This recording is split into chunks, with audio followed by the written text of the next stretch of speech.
ਸਤਿ ਸ਼੍ਰੀ ਅਕਾਲ। ਤੁਸੀਂ ਦੇਖ ਰਹੇ ਹੋ ਵਰਲਡ ਨਿਊਜ਼ ਤੇ ਮੈਂ ਤੁਹਾਡੇ ਨਾਲ ਰਮਨ ਬਾਜਵਾ। ਖਬਰਾਂ ਦਾ ਵਿਸਥਾਰ ਕਰਾਂਗੇ, ਪਰ ਸਭ ਤੋਂ ਪਹਿਲਾਂ ਇੱਕ ਨਜ਼ਰ ਮਾਰ ਲੈਂਦੇ ਹਾਂ ਹੁਣ ਤੱਕ ਦੀਆਂ ਹੈਡਲਾਈਨਸ ਤੇ। ਅਮਰੀਕਾ ਦਾ ਰਾਸ਼ਟਰਪਤੀ ਚੁਣੇ ਜਾਣ ਤੋਂ ਬਾਅਦ ਜੋ ਬਿਡਨ ਦਾ ਪਹਿਲਾ ਜੋਸ਼ੀਲਾ ਭਾਸ਼ਣ, ਕਿਹਾ ਵੰਡਣ ਦੀ ਰਾਜਨੀਤੀ ਨਹੀਂ, ਅਮਰੀਕਾ ਨੂੰ ਕਰਾਂਗਾ ਇਕਜੁੱਟ। ਕੈਨੇਡਾ ਵਿੱਚ BC ਅਸੈਂਬਲੀ ਚੋਣਾਂ ਲਈ ਅੰਤਿਮ ਗਿਣਤੀ ਦਾ ਕੰਮ ਮੁਕੰਮਲ, 9 ਪੰਜਾਬੀਆਂ ਨੇ ਸਿਰਜਿਆ ਨਵਾਂ ਇਤਿਹਾਸ। ਕੈਨੇਡਾ ਵਿੱਚ ਕੋਵਿਡ-19 ਦਾ ਪ੍ਰਕੋਪ, ਕੋਵਿਡ-19 ਪੀੜਤਾਂ ਦੀ ਗਿਣਤੀ 2,64,000 ਦੇ ਪਾਰ, ਸਤੰਬਰ ਤੋਂ ਬਾਅਦ ਵਧੇ 1 ਲੱਖ ਮਾਮਲੇ। UK ਹਾਈ ਕੋਰਟ ਨੇ ਸਿੱਖਾਂ ਦੇ ਵੱਖਰੇ ਖਾਨੇ ਦੀ ਮੰਗ ਲਈ ਨਿਆਇਕ ਸਮੀਖਿਆ ਦੀ ਅਰਜ਼ੀ ਠੁਕਰਾਈ। ਬੀਤੇ ਦਿਨੀ ਲੰਡਨ ਹਾਈ ਕੋਰਟ ਨੇ ਸੁਣਾਇਆ ਫੈਸਲਾ। ਤਾਂ ਬੁਲੇਟਿਨ ਦੀ ਸ਼ੁਰੂਆਤ ਵਿੱਚ ਸਭ ਤੋਂ ਪਹਿਲਾਂ ਗੱਲ ਕਰਦੇ ਹਾਂ BC ਅਸੈਂਬਲੀ ਚੋਣਾਂ ਲਈ ਅੰਤਿਮ ਗਿਣਤੀ ਦਾ ਕੰਮ ਮੁਕੰਮਲ ਹੋ ਗਿਆ। ਤਾਜ਼ਾ ਸਥਿਤੀ ਮੁਤਾਬਿਕ ਵੰਡਨ ਮੋਨਸ਼ੀ ਵਿੱਚ ਹਰਵਿੰਦਰ ਸੰਧੂ ਦੀ ਜਿੱਤ ਨਾਲ ਪੰਜਾਬੀ ਮੂਲ ਦੇ MLAs ਦੀ ਗਿਣਤੀ 9 ਹੋ ਗਈ ਹੈ ਤੇ ਇਸ ਨਾਲ ਹੀ BC ਵਿੱਚ ਪੰਜਾਬੀਆਂ ਨੇ ਇੱਕ ਨਵਾਂ ਇਤਿਹਾਸ ਸਿਰਜਿਆ। ਇਸ ਤੋਂ ਪਹਿਲਾਂ 2001 ਵਿੱਚ ਗਾਰਡਨ ਕੈਂਪਬੈਲ ਦੀ ਅਗਵਾਈ ਹੇਠ BC ਲਿਬਰਲ ਪਾਰਟੀ ਨੇ NDP ਦਾ ਸਫਾਇਆ ਕਰ ਦਿੱਤਾ ਸੀ ਤੇ ਉਦੋਂ 8 ਪੰਜਾਬੀ ਮੂਲ ਦੇ ਉਮੀਦਵਾਰ MLAs ਚੁਣੇ ਗਏ ਸਨ ਤੇ ਉਹ ਸਾਰੇ BC ਲਿਬਰਲ ਪਾਰਟੀ ਦੇ ਸਨ। ਤਾਜ਼ਾ ਨਵੀਂ BC ਅਸੈਂਬਲੀ ਵਿੱਚ ਰਾਜ ਚੌਹਾਨ, ਰਵੀ ਕਾਲੋ, ਅਮਨ ਸਿੰਘ, ਜਗਰੂਪ ਬਰਾੜ, ਰਚਨਾ ਸਿੰਘ, ਹੈਰੀ ਬੈਂਸ, ਜਿਨੀ ਸਿਮਸ, ਨਿਕੀ ਸ਼ਰਮਾ ਅਤੇ ਹਰਵਿੰਦਰ ਸੰਧੂ MLA ਚੁਣੇ ਗਏ ਨੇ। ਸੂਬਾਈ ਅਸੈਂਬਲੀ ਚੋਣਾਂ ਦੀ ਅੰਤਿਮ ਗਿਣਤੀ ਵਿੱਚ NDP ਦੇ 2 ਹੋਰ ਸੀਟਾਂ ਵੰਡਨ ਮੋਨਸ਼ੀ ਅਤੇ ਐਪਸਫੋਰਡ ਮਿਸ਼ਨ ਤੇ ਕਾਬਜ਼ ਹੋ ਗਈ ਹੈ। ਇਸ ਨਾਲ ਸੂਬਾਈ ਪਾਰਟੀਆਂ ਦੇ ਚੁਣੇ ਗਏ ਮੈਂਬਰਾਂ ਦੀ ਤਾਜ਼ਾ ਸਥਿਤੀ ਇਸ ਪ੍ਰਕਾਰ ਹੈ। NDP ਨੂੰ 57 ਸੀਟਾਂ ਮਿਲੀਆਂ ਨੇ, BC ਲਿਬਰਲ ਪਾਰਟੀ ਨੂੰ 28 ਤੇ BC ਗ੍ਰੀਨ ਪਾਰਟੀ 2 ਸੀਟਾਂ ਤੇ ਕਾਬਜ਼ ਰਹੀ ਹੈ। ਅੱਗੇ ਵਧਦੇ ਹਾਂ, ਬ੍ਰਿਟੇਨ ਵਿੱਚ ਸਿੱਖਾਂ ਨੂੰ ਪਿਛਲੇ ਲੰਮੇ ਸਮੇਂ ਤੋਂ ਚੱਲੀ ਆ ਰਹੀ ਲੜਾਈ ਵਿੱਚ ਹਾਰ ਮਿਲੀ ਹੈ। ਲੰਡਨ ਹਾਈ ਕੋਰਟ ਨੇ ਬੀਤੇ ਦਿਨੀ ਆਪਣਾ ਫੈਸਲਾ ਸੁਣਾਉਂਦਿਆਂ ਕਿਹਾ ਹੈ ਕਿ ਸਾਲ 2021 ਦੀ ਬ੍ਰਿਟਿਸ਼ ਮਰਦਮਸ਼ੁਮਾਰੀ ਵਿੱਚ ਸਿੱਖਾਂ ਨੂੰ ਇੱਕ ਵੱਖਰੇ ਜਾਤੀ ਸਮੂਹ ਦੇ ਰੂਪ ਵਿੱਚ ਦਰਜ ਨਹੀਂ ਕੀਤਾ ਜਾਏਗਾ। ਸਿੱਖ ਫੈਡਰੇਸ਼ਨ UK ਮਰਦਮਸ਼ੁਮਾਰੀ ਵਿੱਚ ਸਿੱਖਾਂ ਨੂੰ ਵੱਖਰਾ ਜਾਤੀ ਸਮੂਹ ਦਾ ਦਰਜਾ ਦਿੱਤੇ ਜਾਣ ਦੀ ਲੜਾਈ ਲੰਮੇ ਸਮੇਂ ਤੋਂ ਲੜ ਰਹੀ ਹੈ। ਲੰਡਨ ਹਾਈ ਕੋਰਟ ਵਿੱਚ ਫੈਡਰੇਸ਼ਨ ਦੇ ਪ੍ਰਧਾਨ ਅਮਰੀਕ ਸਿੰਘ ਗਿੱਲ ਨੇ ਇਸ ਸੰਬੰਧ ਵਿੱਚ ਦਾਅਵਾ ਦਾਇਰ ਕੀਤਾ ਸੀ। ਇਹ ਕੇਸ ਹਾਰ ਜਾਣ ਨਾਲ ਸਿੱਖ ਭਾਈਚਾਰੇ ਨੂੰ 1.5 ਲੱਖ ਪਾਉਂਡ ਦਾ ਨੁਕਸਾਨ ਹੋਇਆ। ਫੈਡਰੇਸ਼ਨ ਦਾ ਦਾਅਵਾ ਹੈ ਕਿ ਇੱਕ ਦਹਾਕੇ ਵਿੱਚ ਇੱਕ ਵਾਰ ਕੀਤੀ ਜਾਣ ਵਾਲੀ ਮਰਦਮਸ਼ੁਮਾਰੀ ਵਿੱਚ ਸਿੱਖ ਐਥਨਿਕ ਟਿਕ ਬਾਕਸ ਦਾ ਬਦਲ ਨਾ ਹੋਣ ਕਾਰਨ ਬ੍ਰਿਟੇਨ ਵਿੱਚ ਸਿੱਖਾਂ ਦੀ ਆਬਾਦੀ ਦਾ ਮੁਲਾਂਕਣ ਸਹੀ ਢੰਗ ਨਾਲ ਨਹੀਂ ਹੁੰਦਾ ਹੈ। ਜਸਟਿਸ ਚੌਧਰੀ ਨੇ ਮਾਰਚ 2009 ਦੇ ਕੌਮੀ ਅੰਕੜੇ ਦਫ਼ਤਰ ਦੇ ਇੱਕ ਕਾਗਜ਼ਾਤ ਦਾ ਹਵਾਲਾ ਦਿੰਦੇ ਕਿਹਾ ਕਿ ਜੇਕਰ ਨਸਲੀ ਖੇਤਰ ਵਿੱਚ ਭਾਰਤੀ ਅਤੇ ਸਿੱਖ ਦੋਵੇਂ ਟਿਕ ਬਾਕਸ ਹੋਣਗੇ ਤਾਂ ਸਿੱਖ ਸ਼ਸ਼ੋਪੰਜ ਵਿੱਚ ਰਹਿਣਗੇ ਕਿ ਕਿਸ ਤੇ ਟਿਕ ਕਰਨਾ ਹੈ, ਜਾਂ ਫਿਰ ਉਹ ਦੋਵਾਂ ਤੇ ਹੀ ਟਿਕ ਕਰਨਗੇ, ਜਾਂ ਫਿਰ ਕੋਈ ਸਿੱਖ ਵਾਲੇ ਬਾਕਸ ਤੇ ਟਿਕ ਕਰੇਗਾ ਤਾਂ ਕੋਈ ਭਾਰਤੀ ਵਾਲੇ ਬਾਕਸ ਤੇ। ਅਜਿਹੇ ਵਿੱਚ ਜਵਾਬ ਆਪਸ ਵਿੱਚ ਵੰਡੇ ਜਾਣਗੇ, ਜਿਸ ਕਾਰਨ ਦੋਵੇਂ ਹੀ ਸਮੂਹਾਂ ਦੀ ਮਰਦਮਸ਼ੁਮਾਰੀ ਸਹੀ ਢੰਗ ਨਾਲ ਨਹੀਂ ਹੋ ਸਕੇਗੀ। ਲੇ ਦੇ ਸਾਲਿਸਟਰ ਰੋਜ਼ਾ ਕਲੋਜ਼ਿੰਗ, ਜੋ ਕਿ ਲੰਡਨ ਹਾਈ ਕੋਰਟ ਵਿੱਚ ਇਸ ਕੇਸ ਦੀ ਪੈਰਵੀ ਕਰ ਰਹੇ ਸਨ, ਨੇ ਕਿਹਾ ਕਿ ਹਾਈ ਕੋਰਟ ਦੇ ਇਸ ਫੈਸਲੇ ਤੋਂ ਉਹਨਾਂ ਦੇ ਮੁਕੱਵਲ ਨਿਰਾਸ਼ ਨੇ, ਪਰ ਉਹ ਪੋਲਿਟਿਕਸ ਚੈਨਲਾਂ ਦੇ ਜ਼ਰੀਏ ਆਪਣੀ ਮੁਹਿੰਮ ਜਾਰੀ ਰੱਖਣਗੇ।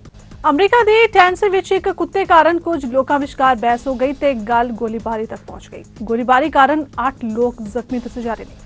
ਨੈਸ਼ਵਿਲ ਪੁਲਿਸ ਨੇ ਕਿਹਾ ਕਿ ਉਹ ਇਸ ਮਾਮਲੇ ਵਿੱਚ 2 ਸ਼ੱਕੀ ਵਿਅਕਤੀਆਂ ਦੀ ਭਾਲ ਕਰ ਰਹੇ ਨੇ।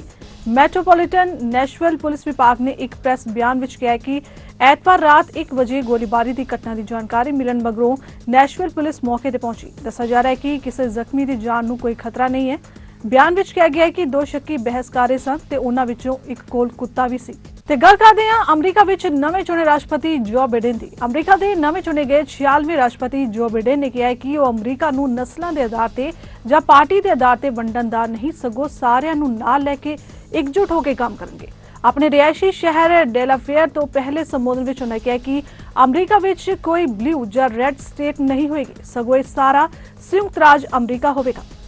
ਜਦੋਂ ਬਾਈਡਨ ਸਟੇਜ ਤੇ ਆਪਣੇ ਸਮਰਥਕਾਂ ਨੂੰ ਸੰਬੋਧਨ ਕਰਨ ਆਏ ਤਾਂ ਉਹਨਾਂ ਗਰਮ ਸ਼ੋਸ਼ੀ ਨਾਲ ਹੱਥ ਹਿਲਾ ਕੇ ਲੋਕਾਂ ਦਾ ਸਵਾਗਤ ਕੀਤਾ। ਉਹਨਾਂ ਨਾਲ ਉਪ ਰਾਸ਼ਟਰਪਤੀ ਬਣੀ ਅਫਰੀਕੀ ਭਾਰਤੀ ਅਮਰੀਕੀ ਮੂਲ ਦੀ ਕਮਲਾ ਹੈਰਿਸ ਵੀ ਸਨ।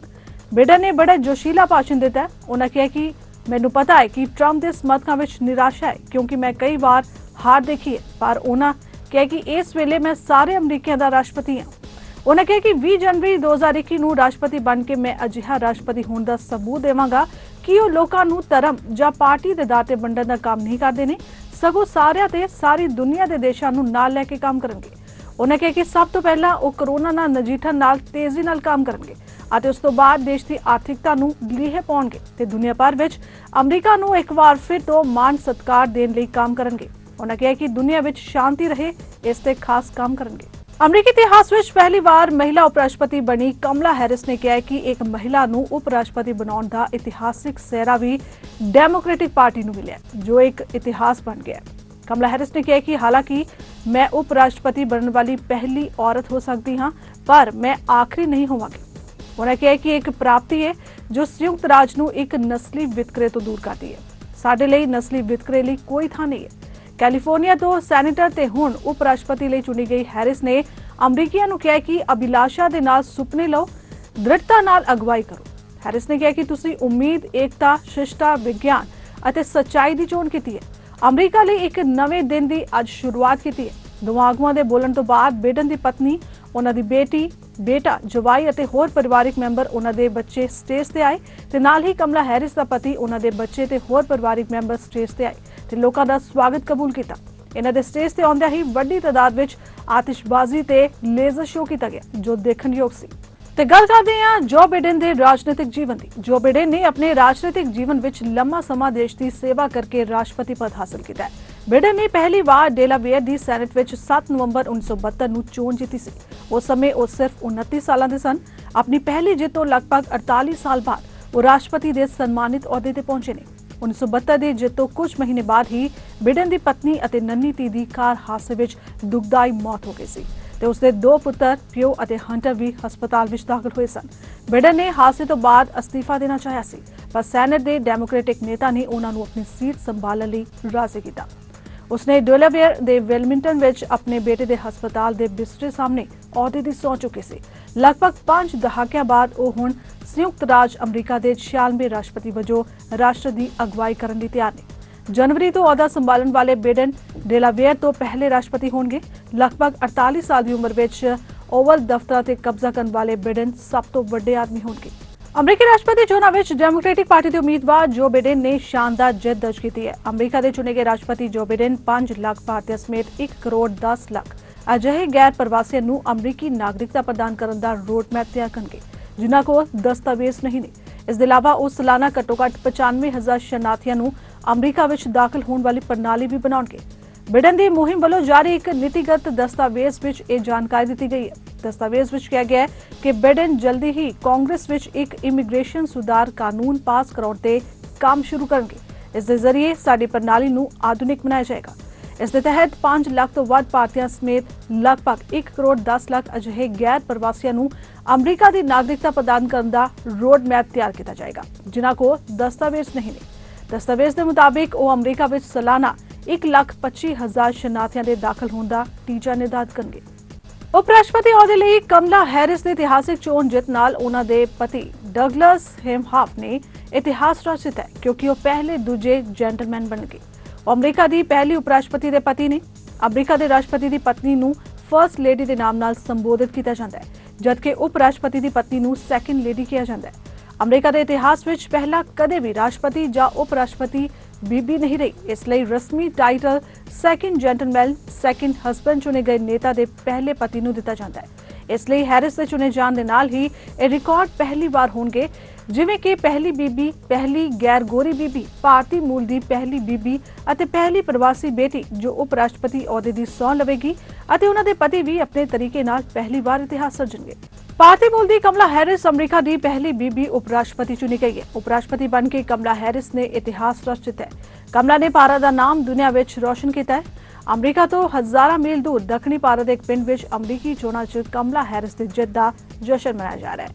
ਤਮਿਲਨਾਡੂ ਦੇ ਪਿੰਡ ਥੁਲਾਸਦੇਜ਼ਮ ਵਿੱਚ ਲੋਕ ਰੰਗੋਲੀ ਬਣਾ ਰਹੇ ਨੇ।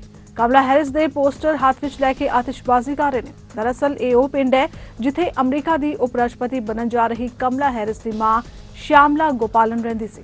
ਸ਼ਿਆਮਲਾ ਗੋਪਾਲਨ ਸਿਰਫ 19 ਸਾਲ ਦੀ ਉਮਰ ਵਿੱਚ ਭਾਰਤ ਤੋਂ ਅਮਰੀਕਾ ਚਲੇ ਗਏ ਸਨ ਤੇ ਹੁਣ 150 ਘਰਾਂ ਦੇ ਇਸ ਪਿੰਡ ਵਿੱਚ ਕਮਲਾ ਦੀ ਜਿੱਤ ਦਾ ਜਸ਼ਨ ਮਨਾਇਆ ਜਾ ਰਿਹਾ ਹੈ। ਤੇ ਗੱਲ ਕਰਦੇ ਹਾਂ ਕੈਨੇਡਾ ਵਿੱਚ ਕਰੋਨਾ ਦੇ ਵਾਧੇ ਪ੍ਰਸਾਰ ਦੀ। ਕੈਨੇਡਾ ਵਿੱਚ ਕਰੋਨਾ ਵਾਇਰਸ ਦੀ ਦੂਜੀ ਲਹਿਰ ਚੱਲ ਰਹੀ ਹੈ ਤੇ ਇਸ ਸਮੇਂ ਇੱਥੇ ਕਰੋਨਾ ਪੀੜਤਾਂ ਦੀ ਗਿਣਤੀ 2,64,045 ਹੋ ਚੁੱਕੀ ਹੈ ਤੇ ਇੱਥੇ ਕਰੋਨਾ ਕਾਰਨ ਮਰਨ ਵਾਲਿਆਂ ਦੀ ਗਿਣਤੀ 1,05,222 ਲੋਕਾਂ ਦੀ ਮੌਤ ਹੋ ਚੁੱਕੀ ਹੈ। ਸਤੰਬਰ ਮਹੀਨੇ ਪ੍ਰਧਾਨ ਮੰਤਰੀ ਜਸਟਿਨ ਟਰੂਡੋ ਨੇ ਕਿਹਾ ਸੀ ਕਿ ਕਰੋਨਾ ਮਹਾਮਾਰੀ ਤੇਜ਼ੀ ਨਾਲ ਫੈਲ ਰਹੀ ਹੈ ਤੇ ਉਸ ਤੋਂ ਬਾਅਦ ਲਗਭਗ 1 ਲੱਖ ਮਾਮਲੇ ਨਵੇਂ ਦਰਜ ਹੋਏ ਨੇ ਤੇ 1,000 ਤੋਂ ਵੱਧ ਲੋਕਾਂ ਦੀ ਮੌਤ ਹੋ ਚੁੱਕੀ ਹੈ।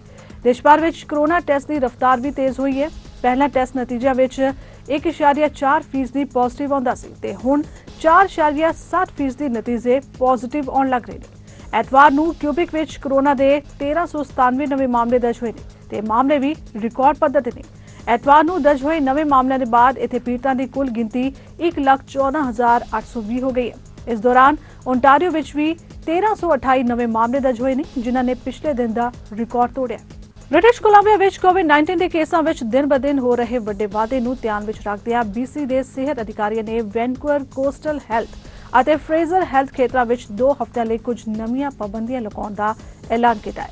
ਨਵੀਆਂ ਪਾਬੰਦੀਆਂ ਸਮਾਜਿਕ ਇਕੱਠਾਂ, ਯਾਤਰਾ, ਇੰਡੋਰ ਸਮੂਹ ਇਕੱਠਾਂ ਅਤੇ ਕਾਰ ਸਥਾਨਾਂ ਤੇ ਕੇਂਦਰਿਤ ਨੇ। ਸੂਬਾਈ ਸਿਹਤ ਅਫਸਰ ਡਾਕਟਰ ਬੌਨੀ ਹੈਨਰੀ ਨੇ ਇੱਕ ਬਰੀਫਿੰਗ ਵਿੱਚ ਕਿਹਾ ਹੈ ਕਿ ਸਾਨੂੰ ਜ਼ਰੂਰੀ ਸੇਵਾਵਾਂ ਅਤੇ ਗਤੀਵਿਧੀਆਂ ਨੂੰ ਸਕੂਲਾਂ ਤੋਂ ਲੈ ਕੇ ਕਾਰ ਸਥਾਨਾਂ ਤੱਕ ਖੁੱਲ੍ਹੇ ਅਤੇ ਸੁਰੱਖਿਅਤ ਢੰਗ ਨਾਲ ਚਲਾਉਣ ਦੀ ਜ਼ਰੂਰਤ ਹੈ ਤੇ ਇਸ ਸਮੇਂ ਇਹ ਖਤਰੇ ਵਿੱਚ ਨੇ। ਨਵੀਆਂ ਪਾਬੰਦੀਆਂ ਦੌਰਾਨ ਪ੍ਰਭਾਵਿਤ ਦੋਹਾਂ ਹੈਲਥ ਖੇਤਰਾਂ ਦੇ ਵਸਨੀਕਾਂ ਨੂੰ ਆਪਣੇ ਘਰਾਂ ਤੋਂ ਬਾਹਰ ਸਮਾਜਿਕ ਰਸਮਾਂ ਵਿੱਚ ਹਿੱਸਾ ਨਾ ਲੈਣ ਦੀ ਅਪੀਲ ਕੀਤੀ ਗਈ ਹੈ, ਜਦੋਂ ਕਿ ਵਿਆਹ ਅਤੇ ਅੰਤਿਮ ਸੰਸਕਾਰ ਸਮੇਂ ਸਿਰਫ ਘਰੇਲੂ ਮੈਂਬਰਾਂ ਨੂੰ ਹੀ ਸ਼ਾਮਿਲ ਹੋਣ ਲਈ ਕਿਹਾ ਜਾ ਰਿਹਾ ਹੈ। ਉਨ੍ਹਾਂ ਜ਼ੋਰਦਾਰ ਸਿਫਾਰਿਸ਼ ਕੀਤੀ ਹੈ ਕਿ ਇਨ੍ਹਾਂ ਦੋਹਾਂ ਖੇਤਰਾਂ ਦੇ ਅੰਦਰ ਜਾਂ ਬਾਹਰ ਆਉਣ ਜਾਣਾ ਸੀਮਿਤ ਰੱਖਿਆ ਜਾਏ। ਇਹ ਨਵੇਂ ਹੁਕਮ ਸ਼ਨੀਵਾਰ ਰਾਤ 10 ਵਜੇ ਤੋਂ ਲਾਗੂ ਹੋ ਗਏ ਨੇ ਅਤੇ ਸੋਮਵਾਰ 23 ਨਵੰਬਰ ਦੁਪਹਿਰ ਤੱਕ ਜਾਰੀ ਰਹਿਣਗੇ। ਸਿਹਤ ਅਧਿਕਾਰੀ ਨੇ ਹੋਪ, ਬੇਲਾ ਕਲੂਲਾ, ਸੈਂਟਰਲ ਕੋਸਟ, ਸਨਸ਼ਾਈਨ ਕੋਸਟ ਅਤੇ ਹੋਪ ਸਾਊਂਡ ਖੇਤਰ ਨੂੰ ਇਨ੍ਹਾਂ ਪਾਬੰਦੀਆਂ ਤੋਂ ਛੋੜ ਦਿੱਤੀ ਹੈ। ਸਕਾਟਲੈਂਡ ਦੇ ਇੱਕ ਕੇਅਰ ਹੋਮ ਤੇ ਕੋਰੋਨਾ ਵਾਇਰਸ ਨੇ ਆਪਣਾ ਪ੍ਰਕੋਪ ਢਾਇਆ। ਇਸ ਖੇਤਰ ਵਿੱਚ ਬੈਨਕਰੋਮਡਨ ਤੇ ਫੇਅਰ ਵਿਊ ਕੇਅਰ ਹੋਮ ਵਿੱਚ ਕੋਰੋਨਾ ਵਾਇਰਸ ਦੇ ਵੱਡੇ ਪੱਧਰ ਤੇ ਫੈਲਣ ਤੋਂ ਬਾਅਦ ਇਸ ਨੂੰ ਤਾਲਾਬੰਦ ਕੀਤਾ ਗਿਆ ਹੈ। HC1 ਦੁਆਰਾ ਸੰਚਾਲਿਤ ਇਸ ਸੰਸਥਾ ਵਿੱਚ ਕੁੱਲ 19 ਸਟਾਫ ਮੈਂਬਰ ਅਤੇ 24 ਵਸਨੀਕ ਇਸ ਹਫ਼ਤੇ ਕੋਵਿਡ-19 ਤੋਂ ਪੀੜਿਤ ਪਾਏ ਗਏ ਨੇ। ਇਸ ਸੰਬੰਧੀ ਸੰਸਥਾ ਦੁਆਰਾ ਵਸਨੀਕਾਂ ਦੇ ਰਿਸ਼ਤੇਦਾਰਾਂ ਨੂੰ ਇੱਕ ਪੱਤਰ ਰਾਹੀਂ ਸੂਚਿਤ ਕੀਤਾ ਗਿਆ ਹੈ ਕਿ ਕੇਅਰ ਹੋਮ ਦੇ ਅੰਦਰ ਅਤੇ ਬਾਹਰ ਜਾਣ ਦੀ ਸ਼ੁਰੂਆਤੀ 28 ਦਿਨਾਂ ਲਈ ਪਾਬੰਦੀ ਰਹੇਗੀ। ਇਸ ਸਮੇਂ ਦੌਰਾਨ ਪਰਿਵਾਰਾਂ ਦੀਆਂ ਮੁਲਾਕਾਤਾਂ ਨੂੰ ਮੁਲਤਵੀ ਕਰ ਦਿੱਤਾ ਗਿਆ ਤੇ ਕਿਸੇ ਵੀ ਗੈਰ ਜ਼ਰੂਰੀ ਵਿਅਕਤੀ ਨੂੰ ਦਾਖਲ ਹੋਣ ਦੀ ਆਗਿਆ ਨਹੀਂ ਹੋਏਗੀ। ਸੰਸਥਾ ਦੇ ਅਧਿਕਾਰੀਆਂ ਮੁਤਾਬਿਕ ਇਸ ਸਥਿਤੀ ਦੀ ਨਿਗਰਾਨੀ ਕੀਤੀ ਜਾ ਰਹੀ ਹੈ ਅਤੇ ਪ੍ਰਭਾਵਿਤ ਵਿਅਕਤੀਆਂ ਨੂੰ ਤੁਰੰਤ ਇਕਾਂਤਵਾਸ ਕਰ ਦਿੱਤਾ ਗਿਆ। ਇਸ ਦੇ ਨਾਲ ਹੀ ਸਟਾਫ ਅਤੇ ਵਸਨੀਕਾਂ ਦੋਹਾਂ ਲਈ ਨਿਯਮਿਤ ਟੈਸਟਿੰਗ ਵੀ ਚੱਲ ਰਹੀ ਹੈ। ਇਸ ਸੰਸਥਾ ਵਿੱਚ ਰਹਿ ਰਹੇ ਹੋਰ ਵਸਨੀਕਾਂ ਅਤੇ ਸਟਾਫ ਮੈਂਬਰਾਂ ਦੀ ਸੁਰੱਖਿਆ ਦੇ ਵੀ ਪੁਖਤਾ ਇੰਤਜ਼ਾਮ ਕੀਤੇ ਗਏ ਨੇ। ਫਿਲਹਾਲ ਖਬਰਾਂ ਦੇ ਇਸ ਬੁਲੇਟਿਨ 'ਚ ਨਹੀਂ, ਇਸ ਦੇ ਨਾਲ ਇਜਾਜ਼ਤ ਦਿਓ। ਧੰਨਵਾਦ।